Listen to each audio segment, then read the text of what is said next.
Erev Shabbat Shalom à tout le monde, Parashat Va'era. Dans cette semaine, dans la Parasha, Avraham Avinu, à la fin de la semaine dernière, Parashat Lech Lecha, Avraham a fait la Brit Mila, à 99 ans. Troisième jour après la Brit Mila, qui c'est qui vient le voir? Akadosh Baruch Hu. Avraham Avinu, malgré sa maladie, malgré sa faiblesse, il avait envie d'accomplir la mitzvah qu'il adorait. Mitzvah de chesed, mitzvah de bonté, de vouloir donner à autrui ce que lui, Akadosh Baruch Hu, lui a donné. La Torah nous dit, Va'era Hashem el Avraham. Akadosh Baruch Hu a apparu à Avraham. Akadosh Baruch Hu vient chez Avraham, vient visiter la malade chez Avraham. La Torah nous apprend à la Gemara que de là nous apprenons à combien l'importance de venir et de visiter un malade. Si Akadosh Baruch Hu, maître du monde, va se déranger pour pouvoir visiter un malade, à combien il est de notre obligation d'aller visiter les malades. La Gemara nous dit même que Rabbi Akiva va nous enseigner qu'un homme qui va visiter un malade, il lui donne la vie. À l'opposé, un homme qui ne visitera pas les malades, alors il fera l'inverse. Et là, Avraham Avinu va pratiquement supplier Akadosh Baruch Hu à travers en se mettant à la porte, malgré que Akadosh Baruch Hu avait sorti un soleil ardent, une chaleur étouffante, pour que personne puisse être dehors, pour que Avraham Avinu va venir et va se reposer. Vu comment Akadosh Baruch Hu il va voir à combien Avraham Avinu est dans la tristesse de ne pas pouvoir accomplir la mitzvah de Chesed, alors Akadosh Baruch Hu va lui envoyer 3 anges. Michaël, Gabriel et Raphaël. Michaël pour lui annoncer la bonne nouvelle qu'il va avoir un enfant 1 an plus tard. Raphaël pour pouvoir le guérir. Et le 3e, Gabriel, par rapport à ce qui va se passer par la suite à la destruction de Sédom.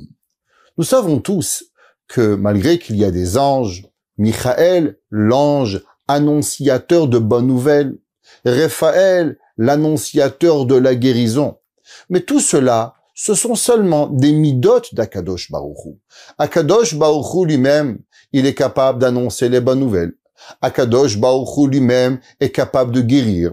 Nous disons Baruch Ata Hashem Rofer Cholei Amo Israël. Qui sait qui guérit ne va guérir seulement Akadosh Baruch Hu, malgré que Akadosh Baruch Hu, il a un ange à qui il va donner la permission de venir et de guérir, mais qui est le plus grand médecin et le plus grand guérisseur du monde? Akadosh Baruch Hu. Il nous est même interdit de demander, de prier à un ange. Un ange n'a pas le pouvoir de faire autre chose que Akadosh Baruch Hu lui-même va faire. Les anges sont seulement à la demande de Dieu. Il y a une fameuse question, à savoir si Akadosh Baruch Hu va venir visiter Avraham Avinu. Et il va voir Avraham en souffrance. Avraham, il est assis à la porte de la tente. Avraham Avinu, il souffre le martyre. On sait que le 3e jour de la circoncision est le jour le plus difficile. Et la question, elle se pose. Comment se fait-il que Akadosh Baruch Hu, au moment où il va venir, c'est pas lui qui va guérir Avraham? Pourquoi il va avoir besoin de lui envoyer un ange, Raphaël, pour guérir?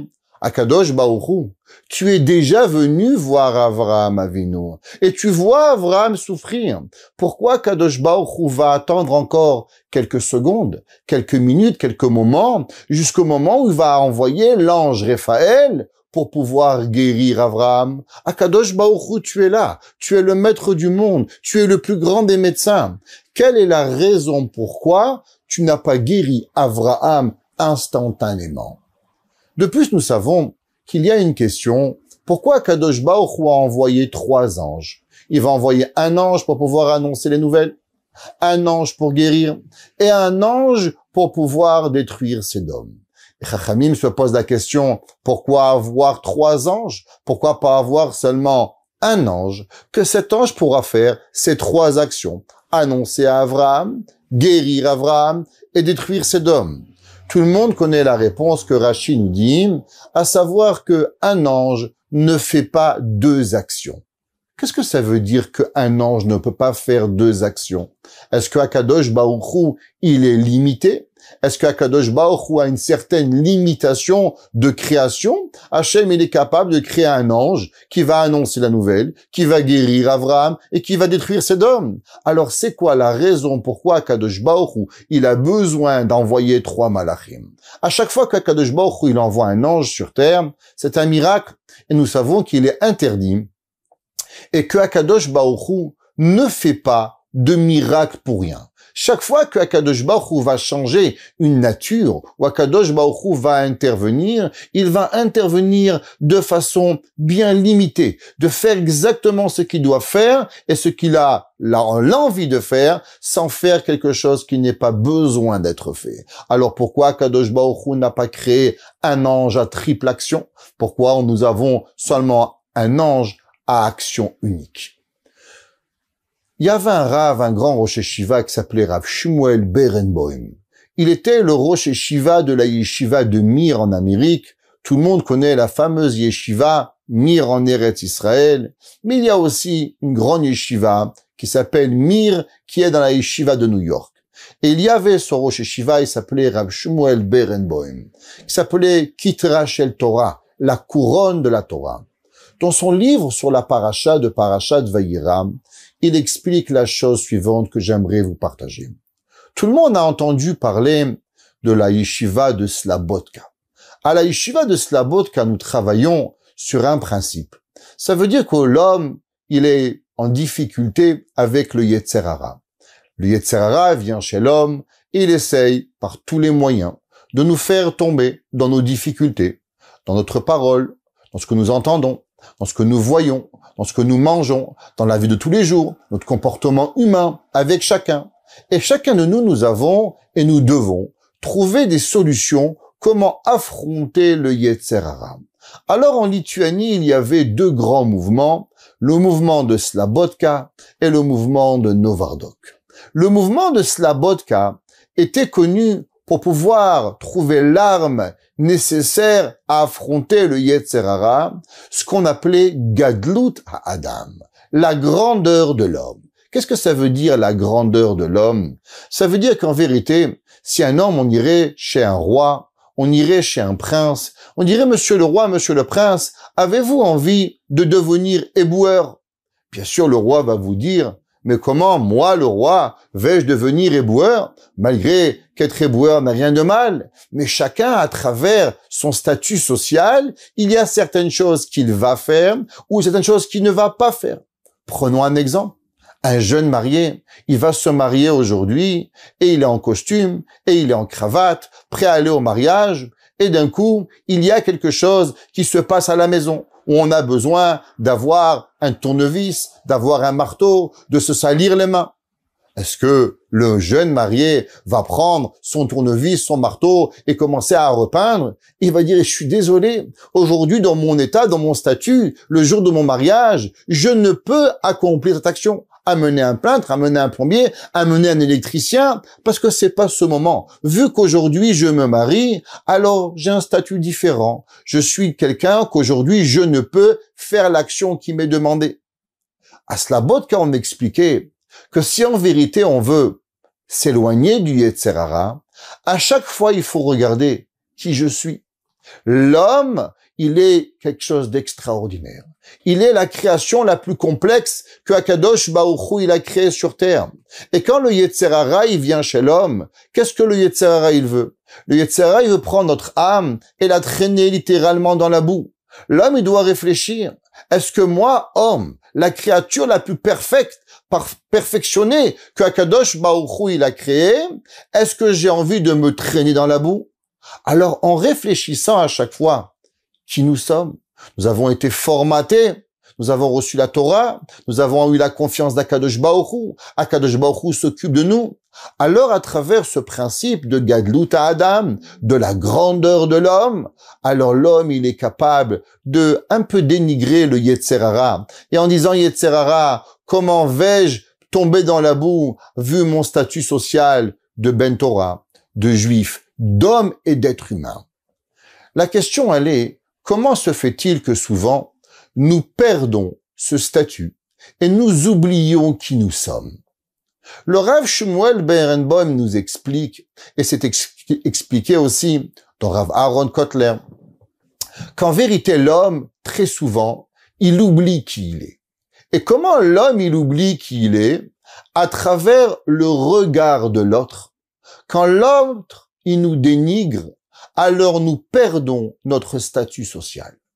Quand l'homme, il a le regard de l'homme négatif, tu vaux rien, tu es rien, ce que tu penses n'est pas important, alors il perd ce statut de Adam, il perd ce statut d'homme que Akadosh Baruch Hu lui a donné. Et souvent, il se pense tellement loin d'être un humain, et peut-être même un animal, alors automatiquement, il n'y a plus rien qui peut l'arrêter. L'homme, s'il a envie de s'éloigner du Yetzer Hara, il doit savoir à combien il est important d'être un humain. Et je dirais même pas être un juif. Je parlerai juste de savoir qu'est-ce que ça représente d'être un humain. Il y a des gens sur Terre qui ont oublié l'humanisme. Ils sont capables de massacrer des femmes et des enfants. Oublions que nous sommes juifs. Oublions que nous avons une croyance. Juste parce que nous sommes un être humain. Et en tant qu'être humain, il nous est impossible de poser ce genre de gestes et ce genre d'action. Alors comment l'homme est capable de se rappeler que je suis un être humain?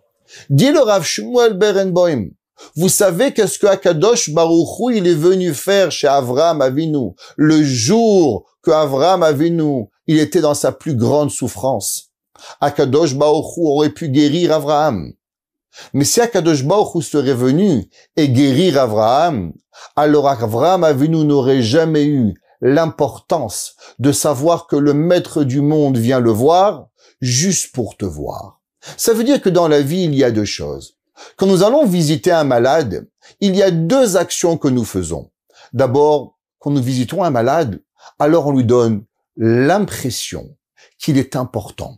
Pourquoi un homme a envie de se battre contre la maladie? Parce qu'au moment où il sent qu'il est important, qu'il a quelque chose à faire dans ce bas monde, qu'il est important pour l'humanité, alors de lui-même, va trouver les forces nécessaires pour pouvoir combattre la maladie. Mais le jour où personne vient le voir, alors il se demande, mais à quoi ça sert de vivre? Pour qui je suis important? Akadosh Baruch Hu a envoyé un message à Avraham. Avraham, je viens te voir, pas pour te guérir, mais juste pour te donner l'importance à combien tu es important. Que le maître du monde va se dépasser depuis les plus grands cieux du monde juste pour te voir, alors automatiquement je te donne l'importance d'être un être humain. Pareil, nous allons voir avec Myriam.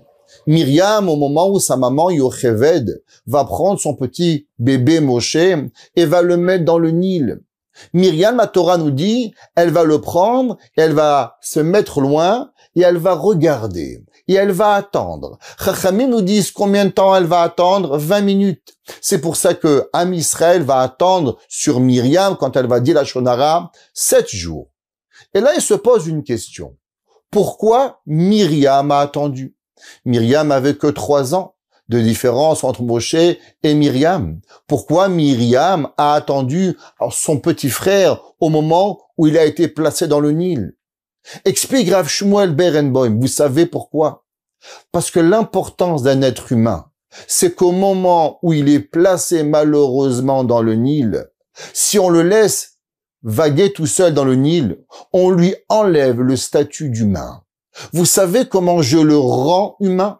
Je le rends humain au moment où, malgré moi, malgré mon amour pour mon frère, malgré l'amour pour mon enfant, mais j'ai dû le mettre dans le Nil pour essayer de trouver une solution, mais je reste loin de lui parce que je lui donne la force d'être un humain. Souvent, il y a des malades dans la vie qui sont inconscients. Ils peuvent même pas savoir si on vient ou pas. Et là, on se demande la question, est-ce que ça sert à quelque chose que je vais voir ce malade? Alors Akadosh Baruch Hu nous dit, regarde, même dans le cas où je vais rien faire, juste le fait de venir voir le malade, alors je remplis le malade d'humanisme. J'élève le malade à complètement inerte, à quelque chose d'humain. Je lui donne la vie en le rendant un homme. Ça veut dire que souvent dans la mitzvah de Bikur Cholim, on pourrait croire que c'est lui amener des fleurs, lui amener un chocolat, lui apporter quelque chose pour qu'il rigole. Bien sûr, ça c'est une mitzvah. Mais il y a encore une mitzvah beaucoup plus grande. De laisser l'homme, malgré la plus grande douleur, même s'il peut être dans le coma, même s'il peut être complètement inconscient, mais le fait que je me déplace pour venir le voir, alors automatiquement, je lui rends son statut d'être humain. Et c'est ça que Akadosh Baruch Hu nous a appris. Au moment où il va revenir voir Avraham Avinu, au 3e jour de la Brit Mila. Akadosh Baruch Hu aurait pu guérir Avraham. Mais Akadosh Baruch Hu a laissé le malach Raphaël pour le guérir, pour lui donner à Avraham Avinu et lui expliquer cette leçon d'humanisme, à combien nous sommes obligés de rendre la personne humaine. Souvent dans nos regards, quand on regarde une personne, on la dénigre totalement. Et quand on la dénigre tellement, alors elle perd ce statut de kavod à Adam. Akadosh Baruch Hu nous dit, Va'era el Avraham. Et il s'est apparu à Avraham. Et tout le monde demande la question. Généralement, quand Akadosh Baruch Hu il prophétise un homme, alors il lui dit quelque chose. Dans la paracha de Va'era, nous voyons pas ce que Akadosh Baruch Hu a enseigné à Avraham, quelle mitzvah, quel comportement, pourquoi Akadosh Baruch Hu est venu chez Avraham, même pas pour le guérir. Dit Rav Shmuel Berenbaum, il lui a enseigné la plus grande des leçons. Tu sais qui tu es, Avraham? Avraham, tu es Avraham. Et que tu es tellement important que je vais descendre du ciel juste pour t'apprendre cette leçon, que tu mérites que l'on vienne te voir, même si on peut rien faire, parce que tu as un statut qui s'appelle Adam. Hachamim nous disent, pourquoi Kadosh Baruch Hu va envoyer 3 malachim? Michael, Gabriel et Raphaël, comme nous avons enseigné, que nous avons appris au début du cours. Vous savez, souvent, beaucoup de monde essaye de faire beaucoup de choses. Mais souvent, quand on essaye de faire tellement de choses, à la fin, on fait rien du tout. Akadosh Baruch Hu aurait pu envoyer un malach à triple action, un malach pour guérir, un malach pour annoncer, un malach pour pouvoir détruire la ville de Sédom. C'est pas compliqué pour Akadosh Baruch Hu. Il est bala yecholet, il est capable de tout. Mais Akadosh Baruch Hu va enseigner à Avraham une deuxième leçon. Comment une personne peut grandir dans la vie? Souvent, vous savez, il y a différentes personnes dans une yeshiva, dans une école, dans un travail. Et il va y avoir un d'entre eux qui va se dépasser et qui va réussir beaucoup plus que les autres. Et pourtant, on va se poser la question, pourquoi un tel va réussir plus que l'autre? Les capacités intellectuelles du deuxième sont peut-être même souvent plus grandes que le premier. Que ce soit dans l'étude de la Torah, que ce soit à plusieurs niveaux, alors on a toujours cette question, pourquoi B ou pourquoi C, pourquoi E a réussi plus que 1?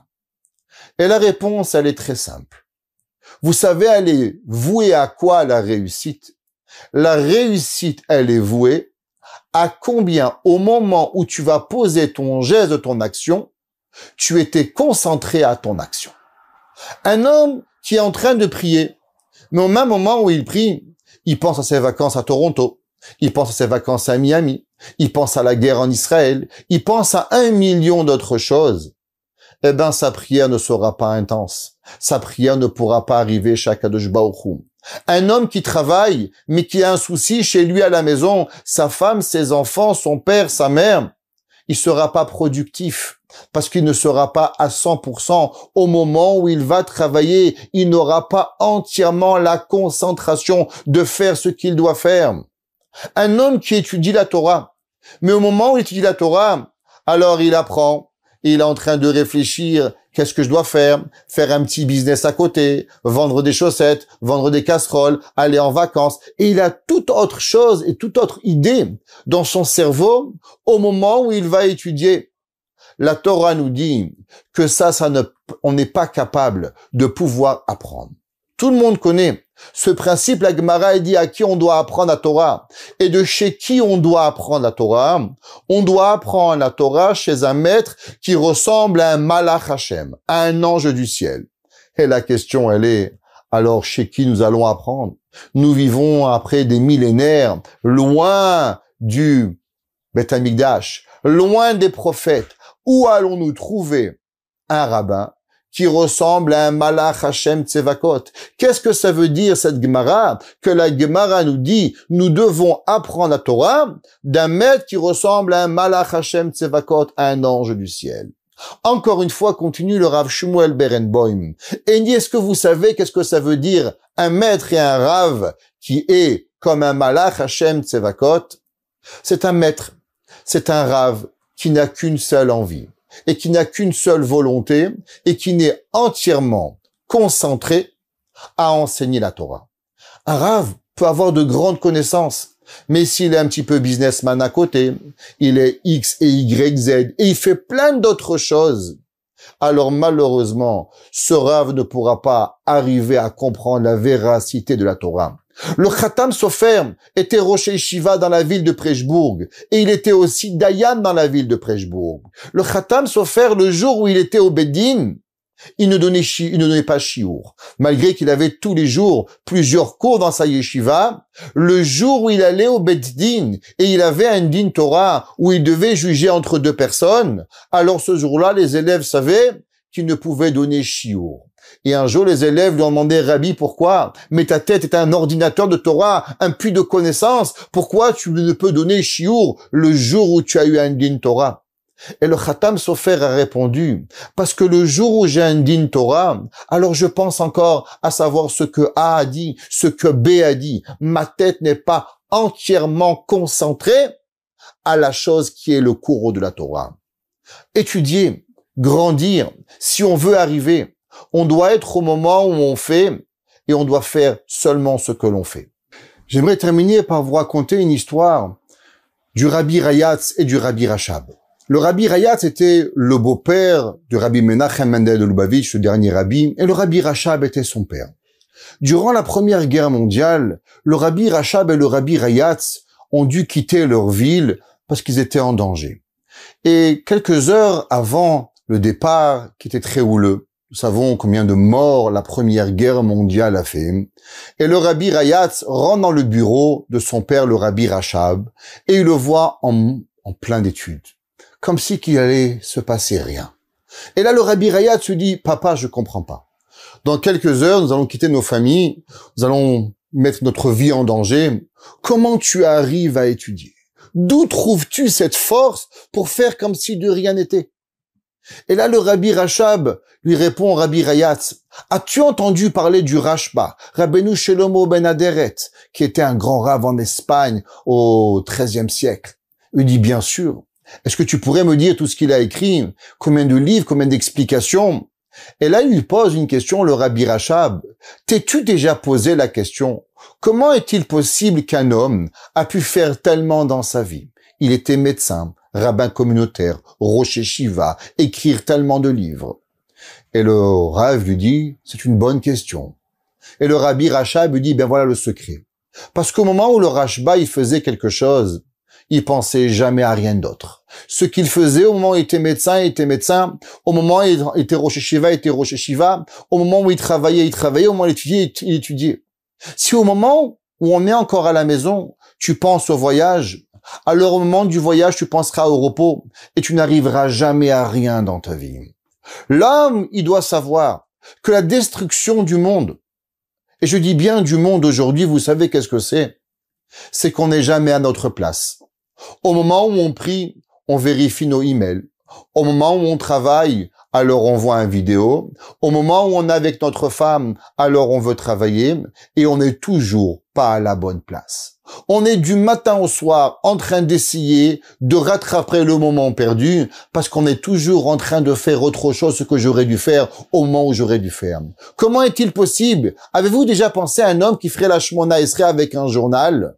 Et pourtant, combien de personnes, au moment où leur téléphone il sonne, ils vérifient leurs messages, ils vérifient leurs nouvelles. Ça veut dire au moment où on est en train de prier, on prie plus. Au moment où on n'étudie plus. Au moment où on est avec nos enfants et notre épouse en train de manger, alors on est en train de faire autre chose. Alors on est complètement perdu. Akadosh Baruch Hu a envoyé un message clair à Avraham Avinu. Je peux te guérir, je peux t'annoncer, je peux détruire. Mais je vais t'apprendre une leçon, Avraham. Si tu vas vouloir créer un peuple juif qui va être capable de vivre millénaire, la première chose que tu dois savoir, c'est au moment où je viens te voir, je fais rien d'autre. Je viens juste te voir. Au moment où il va y avoir Michael qui va venir, il va t'apprendre une seule chose, que Sarah Imenu va avoir un enfant. Raphaël va te guérir et rien d'autre. Et Gabriel détruira Sodome et fera rien d'autre. Parce que vivre le moment présent, être avec nos enfants, être avec notre femme, être dans son travail, est-ce que nous savons combien il est interdit au moment où nous travaillons de prendre le temps de notre patron? Combien d'interdits nous faisons? Combien de moments de prière nous gâchons? Combien de moments d'études nous gâchons? Va era Hashem el Avraham. Akadosh Baruch Hu, il s'est apparu à Avraham, dit Rav Shmuel Berenboim, tout le peuple juif va être transmis à ce moment-là. La force de la concentration, la force de savoir utiliser le moment opportun et de ne penser à rien d'autre qu'à ce moment-là. Tous les jours, nous disons à Kadosh Baruch Hu, Beten, Beliben, Ubina, Lehavin, Lehaski, Lishmoa, Lilmod, Lelamed. Nous demandons à Kadosh Baruch Hu d'avoir l'intelligence de pouvoir comprendre. Et nous avons Veyached Levavenu et uni notre cœur. Que veut dire Veyached Levavenu? C'est de savoir quoi faire, à quel moment.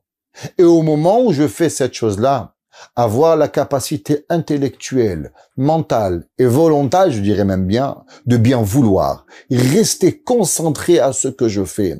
Et c'est ça que Akadosh Baruch Hu va apprendre à Avraham Avinu. C'est pour ça que Avraham Avinu Akadosh Baruch Hu ne va pas guérir Avraham, ne va pas annoncer Avraham, pour donner premièrement, comme nous avons expliqué, Gadlut à Adam, l'importance à Avraham Avinu, et numéro 2 pour lui enseigner. Quand un homme, s'il veut réussir quelque chose, la plus grande des leçons, arrêtons de vouloir faire 10 choses, concentrons-nous sur une seule chose, et là nous aurons une éducation réussie, un mariage réussi, une étude réussie, et nos prières seront écoutées, et qu'ensemble, Akadosh Baruch Hu, il amène la Geoula Shelema, Bimera Beyamenu. Amen.